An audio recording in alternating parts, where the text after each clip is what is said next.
সুর এবং গানের মূর্ছনায় মন্ত্রমুগ্ধ এক প্রাচীন গ্রামের গল্প, যেখানে এক অবিবাহিত মুচি তার জীবনের গল্প বুনে চলেছিল। সে তার দিনের বেশিরভাগ সময় জুতো সেলাই করে কাটাত।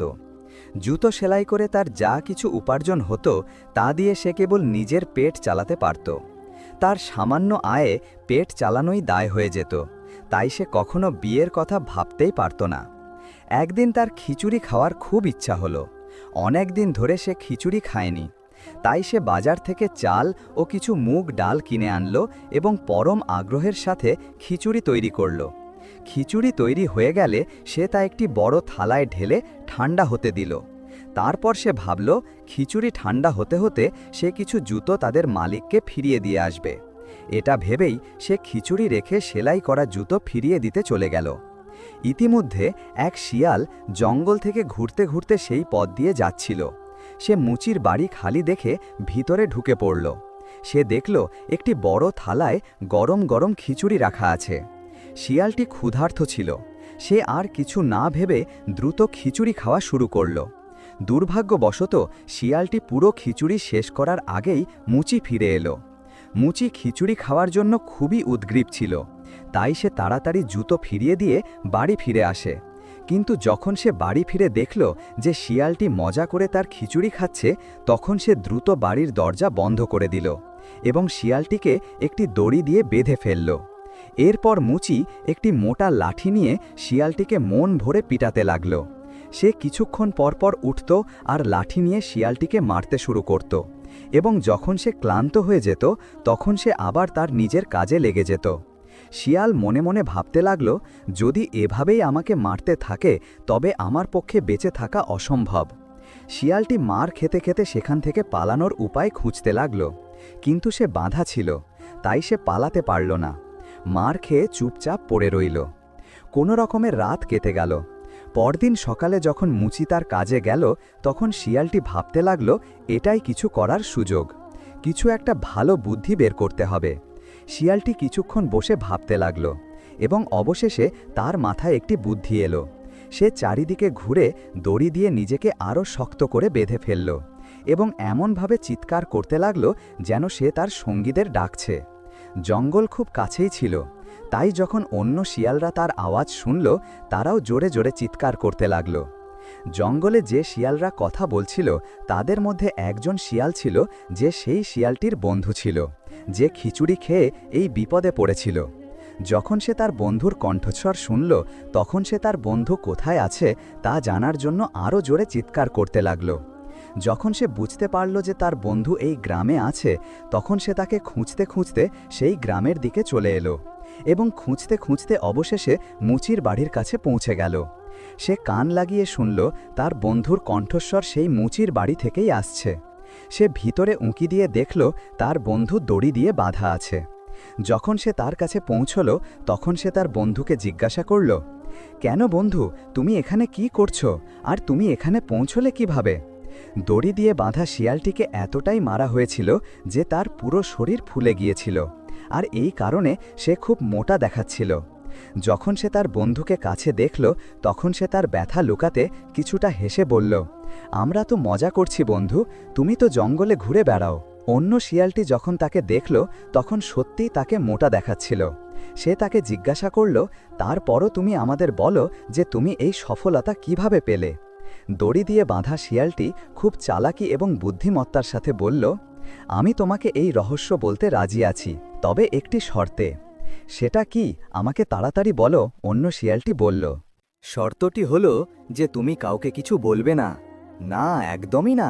তুমি আমার থেকে প্রতিশ্রুতি নিতে পারো যে আমি কাউকে কিছু বলবো না। এই শুনে দড়ি দিয়ে বাঁধা শিয়ালটি বলল, আসলে কথাটি হলো, আমাকে একজন অত্যন্ত দয়ালু এবং ভালো মানুষ ধরে নিয়েছেন। তিনি আমার খুব যত্ন নেন। তুমি কি দেখতে পাচ্ছ না যে তিনি আমাকে কিভাবে দড়ি দিয়ে বেঁধে রেখেছেন, যাতে আমি নিজেকে ছাড়িয়ে এখান থেকে না চলে যাই? তারপর সে নিজের ওপর বাঁধা দড়িগুলোর দিকে ইশারা করে বলল, দেখো, আমি অতটা মোটা হয়ে গেছি, এই লোকটি আমাকে প্রতিদিন হালুয়া পুরি খাওয়ায়। অন্য শিয়ালটি তার কথা শুনছিল এবং মনে মনে ভাবছিল, যদি এই সুযোগটি আমি পেতাম। হালুয়া পুরির নাম শুনেই তার মুখে জল চলে এলো। বাঁধা শিয়ালটি যখন দেখল যে তার বন্ধু তার ফাঁদে পড়ে গেছে, তখন সে ধীরে ধীরে খুব গোপনীয়তার সাথে বলতে লাগল, তুমি আমার বন্ধু, আমি তোমার জন্য এটি করতে পারি যে তুমি আমার দড়িগুলো খুলে দাও এবং আমি তোমাকে আমার জায়গায় বেঁধে দিই, আর এভাবে তুমিও 2-3 দিনের মধ্যে আমার মতো মোটা হয়ে যাবে এবং খুব মজা করবে। বাইরে থেকে আসা শিয়ালটি বোকা তো হয়েই গিয়েছিল, তাই সে খুশি হয়ে বলল, হ্যাঁ বন্ধু, এটি ভালো, তোমার দয়ায় আমিও 2-4 দিন হালুয়া পুরি খাবো। নাও, আমি তোমার দড়িগুলো খুলে দিচ্ছি এবং তুমি আমাকে তোমার জায়গায় বেঁধে দাও। এরপর সে বাঁধা শিয়ালটির দড়িগুলো খুলে দিল। বাঁধা শিয়ালটি নিজে মুক্ত হয়ে তাকে সেখানে বেঁধে দিল এবং সেখান থেকে চলে গেল। এদিকে যখন মুচি তার কাজ থেকে বাড়ি ফিরে এলো, তখন সে কাছে পড়ে থাকা লাঠিটি হাতে তুলে নিল এবং শিয়ালটিকে মারতে শুরু করল। সে তো জানত না যে এটি সেই শিয়াল না অন্য কেউ। সে তার রাগ মেটানোর জন্য শিয়ালটির ওপর এমন লাঠি চালালো যে সে শুধু চিৎকার করতে লাগল। সে খুব ভয় পেয়ে গেল যে এটি কেমন হালুয়াপুরি যা সে পাচ্ছে। যাই হোক, কিছুক্ষণ সে চুপচাপ মার খেতে থাকল, কিন্তু যখন সে দেখল যে মুচি কোনো মতেই থামছে না, তখন সে মুচিকে বলল, তুমি আমাকে এভাবে কেন মারছ? আমি তোমার কি ক্ষতি করেছি? এদিকে যখন মুচি শিয়ালটিকে দেখল যে সে মানুষের মতো কথা বলছে, তখন সে খুব অবাক হলো এবং ভাবতে লাগল যে এর আগে তো সে কথা বলতো না। সে মনে মনে ভাবল, নিশ্চয়ই সে আগে আমাকে বোকা বানাচ্ছিল, তাই সে আমার সাথে কোনো কথা বলেনি, আর এখন হয়তো সে খুব বেশি মার খেয়েছে, তাই আমার সাথে কথা বলতে শুরু করেছে। মুচি আরও 2-4টা লাঠি চালালো এবং বলতে লাগল যে যতক্ষণ না আমি আমার খিচুড়ির বদলা পুরোপুরি নিচ্ছি, ততক্ষণ আমি তোমাকে এভাবেই মারতে থাকব। বলো, তুমি আমার খিচুড়ি কেন খেলে? শিয়াল বেচারা এখন জানতে পারল যে তার বন্ধু মুচির খিচুড়ি খেয়েছিল এবং সেই কারণেই সে তাকে বেঁধে রেখেছিল। সে মুচিকে বলল, আমি তোমার কোনো খিচুড়ি খাইনি। তারপর সে বলল, আমি যখন এখানে এসেছিলাম তখন এখানে একটি শিয়াল দড়ি দিয়ে বাঁধা ছিল। সে আমাকে বলল যে যদি তুমি এখানে আমার জায়গায় বাঁধা থাকো তবে প্রতিদিন হালুয়া পুরি খেতে পাবে। তাই আমি তাকে এখান থেকে খুলে দিয়েছি এবং সে নিজে আমাকে তার জায়গায় বেঁধে রেখে এখান থেকে চলে গেছে, আর এখন তুমি এসছো আর এসেই আমাকে মারতে শুরু করেছো। শিয়ালটির সমস্ত কথা শুনে মুচি বলল, আমি তোমার সব চালাকি জানি। এই কথা বলে সে আরও 2-4টা লাঠি শিয়ালটির কোমরে মেরে দিল। এখন শিয়ালটি আরও বেশি ভয় পেয়ে গেল এবং ভাবতে লাগল যে এই লোকটা তো আমাকে মেরেই ফেলবে। এরপর সে মুচির কাছে মিনতি করতে লাগল, যদি তুমি আমাকে মুক্ত করে দাও তবে আমি তোমার বিয়ে বাদশাহের মেয়ের সাথে করিয়ে দেব। শিয়ালটি যখন বলল, কি বললে? মুচির মুখ হা হয়ে গেল। বাদশাহের মেয়ের সাথে আমার বিয়ে? সে খুব অবাক হয়ে জিজ্ঞাসা করল, তুমি কি বলছো? কোথায় আমি গরিব মুচি আর কোথায় বাদশাহের মেয়ে? তুমি কি আমাকে বোকা বানাচ্ছ? এই শুনে শিয়ালটি বলল, না, আমি সত্যিই তোমার বিয়ে বাদশাহের মেয়ের সাথে করিয়ে দেব। মুচি অবাক হয়ে বলল, সত্যি? কিন্তু আমার বিশ্বাস হচ্ছে না।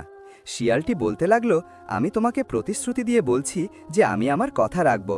শিয়ালটির এই আশ্বাস পাওয়ার পর মুচি তাকে মুক্ত করে দিল। মুক্ত হওয়ার পর শিয়ালটি মুচিকে বলল, তুমি বাড়িতে অপেক্ষা করো, আমি খুব শীঘ্রই তোমার জন্য সুসংবাদ নিয়ে আসব। এই কথা বলে শিয়ালটি সেখান থেকে বিদায় নিল। শিয়ালটি গ্রাম থেকে বেরিয়ে নদীর ধারে পৌঁছল। সে নদী পার হল এবং অন্য পারে পৌঁছে সে মানুষের রূপ ধারণ করল। নদীর ওপারে অন্য এক বাদশাহের রাজত্ব ছিল, যার প্রাসাদ নদী থেকে কিছু দূরেই অবস্থিত ছিল। সে নিজেকে একজন দূত হিসাবে তৈরি করে বাদশাহের দরবারে পৌঁছল। বাদশাহ তাকে দেখে জিজ্ঞাসা করলেন, হে অপরিচিত, তুমি কে এবং এখানে কি কারণে এসেছ? জবাবে সে মাথা নত করে বলল, হে বাদশাহ সালামাত, আমি আপনার প্রতিবেশী দেশের বাদশাহের দূত। বাদশাহ যখন এটি শুনলেন তখন তিনি তার সাথে খুব সম্মানের সাথে ব্যবহার করলেন এবং তাকে নিজের কাছে বসার জায়গা দিলেন এবং জিজ্ঞাসা করলেন, হে দূত, বলো যে তোমার বাদশাহের আমাদের জন্য কি বার্তা আছে?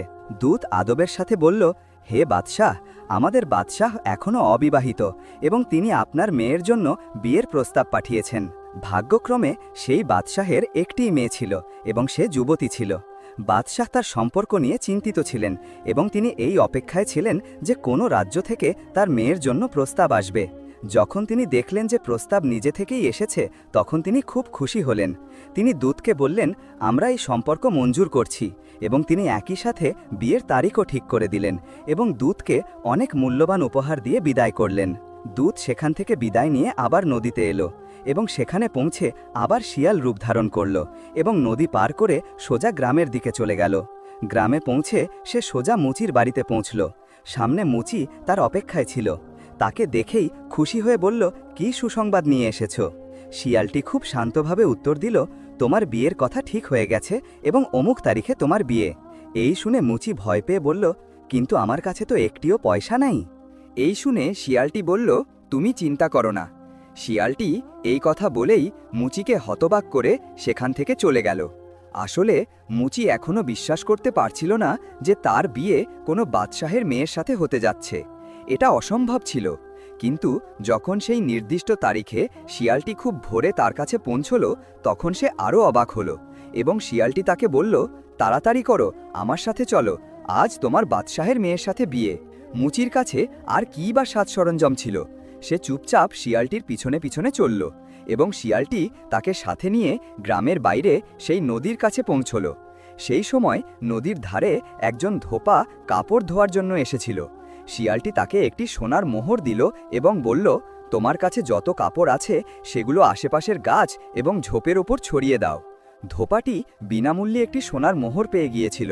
তার আর কি চাই? সে যে কাপড়গুলো ধোয়ার জন্য গর্ত বেঁধে এনেছিল, শিয়ালটির কথা মতো সেগুলো নদীর কাছে ঝোপ এবং গাছের ওপর ছড়িয়ে দিল।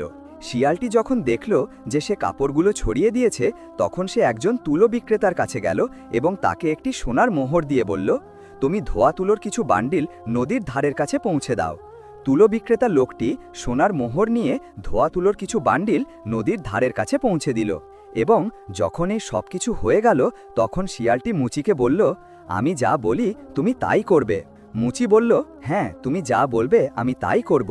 এরপর শিয়ালটি মুচিকে বোঝাতে লাগলো যে সে নদীর ওপারে যাচ্ছে, আর তুমি আমাকে এখান থেকে ওপারে যেতে দেখতে থাকবে।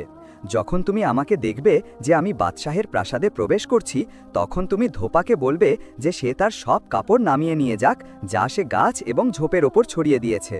এরপর তুমি ধোয়া তুলোর বান্ডিলগুলো একসাথে করে অল্প অল্প তুলো নদীতে ফেলা শুরু করে দেবে। বাকি সবকিছু আমি নিজে ঠিক করে নেব। শিয়ালটি মুচিকেই নির্দেশ দিয়ে নিজে সাঁতার কেটে নদীর অন্য পারে পৌঁছে গেল।